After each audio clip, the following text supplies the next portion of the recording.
ଆଜିର କାଳାଂଶକୁ ସ୍ୱାଗତ। ଆଜି ଆମେ ତୃତୀୟ ଶ୍ରେଣୀ ଜଣା ଅଜଣା ବହିର ଦମକଳ କେନ୍ଦ୍ର ପାଠକୁ ଆଲୋଚନା କରିବା। ଧ୍ୟାନ ସହକାରେ ଏହି ପାଠଟିକୁ ବୁଝିବା ପାଇଁ ଚେଷ୍ଟା କର। ପିଲାମାନେ, ତୁମେ ଜାଣିଛ ଆମ ଗାଁରେ ଯଦି ଘର ପୋଡ଼ିଯାଏ ତାହେଲେ ଆମେ କ'ଣ କରୁ? ଆମେ ଦମକଳ କେନ୍ଦ୍ରକୁ ଫୋନ୍ କରୁ। ଗାଁରେ କିଏ କିମ୍ବା ନଦୀ ପୋଖରୀରେ ବୁଡ଼ିଯାଏ ତାହେଲେ ଆମେ କ'ଣ କରୁ? ତାହେଲେ ଆମେ ଦମକଳ କେନ୍ଦ୍ରକୁ ଫୋନ୍ କରୁ। ଦମକଳର ସହାୟତା ଆମେ ଆବଶ୍ୟକ କରୁ, ଲୋଡ଼ୁ। ତାହେଲେ ସେହିଭଳି ପାଠ ଦମକଳ କେନ୍ଦ୍ରର ବା ଦମକଳର କାର୍ଯ୍ୟ ବିଷୟରେ ବର୍ତ୍ତମାନ ଆମେ ଆଲୋଚନା କରିବା। ଦେଖ ପିଲାମାନେ, ଗାଁ ପଡ଼ିଆରେ ଖେଳ ପଡ଼ିଆରେ ପିଲାମାନେ କବାଡ଼ି ଖେଳୁଥିଲେ। ସନ୍ଧ୍ୟା ହେବାରୁ ପିଲାମାନେ ଖେଳ ସାରି ଘରକୁ ଯିବାକୁ ବାହାରୁଥାନ୍ତି। ସେତିକିବେଳେ ଜଣେ କେହି ଚିତ୍କାର କରୁଥିବାର ପିଲାମାନେ ଶୁଣିଲେ। ପିଲାଙ୍କ ଭିତରୁ ଜଣେ କହିଲା, ଆରେ, ଆମେ ଖେଳୁଥିବା ବେଳେ ନଟ ମଉସା ଘାସ କାଟୁଥିଲେ। ସେ ବୋଧହୁଏ କିଛି ଅସୁବିଧାରେ ପଡ଼ିଯାଇଛନ୍ତି। ସମସ୍ତେ ଏକ ସ୍ୱରରେ ଚାଲ ଦେଖିବା କହି ଶବ୍ଦ ଆସୁଥିବା ଦିଗକୁ ଗଲେ।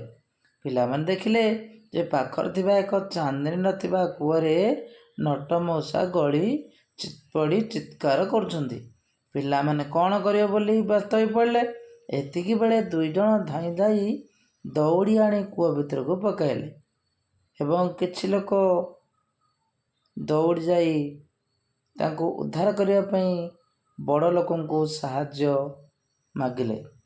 ତାପରେ ଜଣେ ପିଲା ତାହା କାକାକୁ କହିଲା ଯେ ନଟ ମଉସା କୂଅରେ ଗଳି ପଡ଼ିଛନ୍ତି। କକା ସଙ୍ଗେ ସଙ୍ଗେ ଫୋନ୍ କାଢ଼ି 101 ନମ୍ବରରେ ଫୋନ୍ କଲେ। ତେଣୁ ଆମେ ଜାଣିଲେ ଦମକଳ କେନ୍ଦ୍ର ଫୋନ୍ ନମ୍ବର 101। ତେଣୁ 101କୁ ଫୋନ୍ କରିବାରୁ ନାଲି ଦମକଳ ଗାଡ଼ି ଘଣ୍ଟି ବଜାଇ ବଜାଇ ଆସି ପହଞ୍ଚି ନଟ ମଉସାକୁ ଉଦ୍ଧାର କଲା। ଆମେ ଜାଣିଛେ ଦମକଳ ଆସିଲା ବେଳେ ଘଣ୍ଟି ବଜାଇ ଆସେ। ତେଣୁ ଘଣ୍ଟି ବଜାଇ ଆସିଲେ ଆମେ ଦମକଳ ଆସିବା ଜାଣିପାରୁ। ତାପରେ ତୁମ ଗାଁ ପାଖରେ କେଉଁଠି ଦମକଳ କେନ୍ଦ୍ର ଅଛି ପଚାରି ବୁଝିବ। ଆଜିକାଲି ଚାରିଆଡ଼େ ଟେଲିଫୋନ୍ ସୁବିଧା ହେଲାଣି। ତେଣୁ ଦମକଳ ଅଫିସକୁ ଖବର ପହଞ୍ଚି ପାରୁଛି। ଦମକଳ କେନ୍ଦ୍ରର ଫୋନ୍ ନମ୍ବର ହେଲା 101। ଆବଶ୍ୟକ ସମୟରେ ତୁମେ ମଧ୍ୟ ଏହି ନମ୍ବରକୁ ଫୋନ୍ କରିପାରିବ।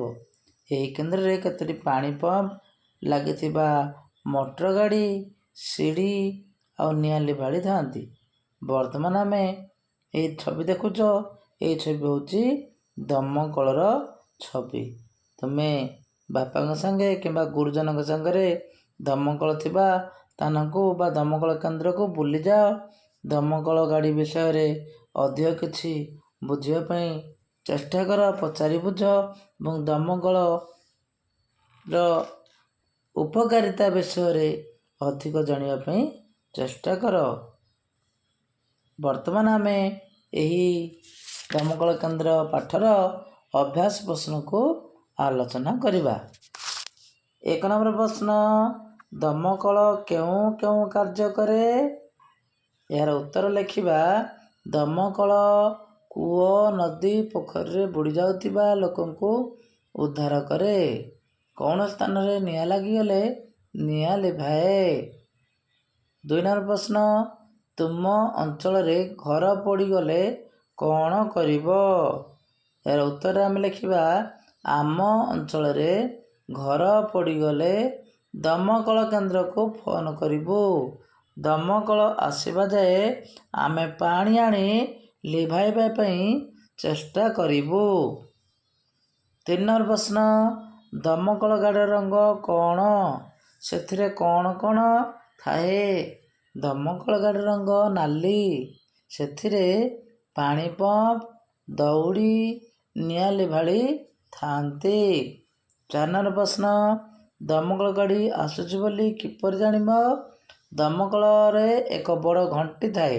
ସେ ଆସିବା ସମୟରେ ଟନ୍ ଟନ୍ ଟନ୍ ଟନ୍ କରି ଘଣ୍ଟି ବଜାଇ ଆସେ। ତେଣୁ ଆମେ ଦମକଳ ଆସୁଛି ବୋଲି ଜାଣିପାରୁ। ଏହି ଅଭ୍ୟାସ ପ୍ରଶ୍ନର ପ୍ରଶ୍ନୋତ୍ତର ଆମେ ଆଲୋଚନା କଲେ। ଆଶା କରୁଛି ଏହି ଭିଡ଼ିଓଟି ଭଲ ଲାଗିଥିବ।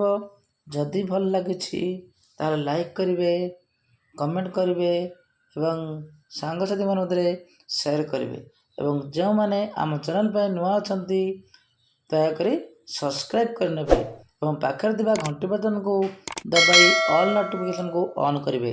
କାରଣ ଯେତେବେଳେ ମୁଁ ଭିଡ଼ିଓ ଅପଲୋଡ଼ କରିବି ତାହା ସର୍ବପ୍ରଥମେ ଆପଣ ସୂଚନା ପାଇପାରିବେ। ଜୟ ଜଗନ୍ନାଥ।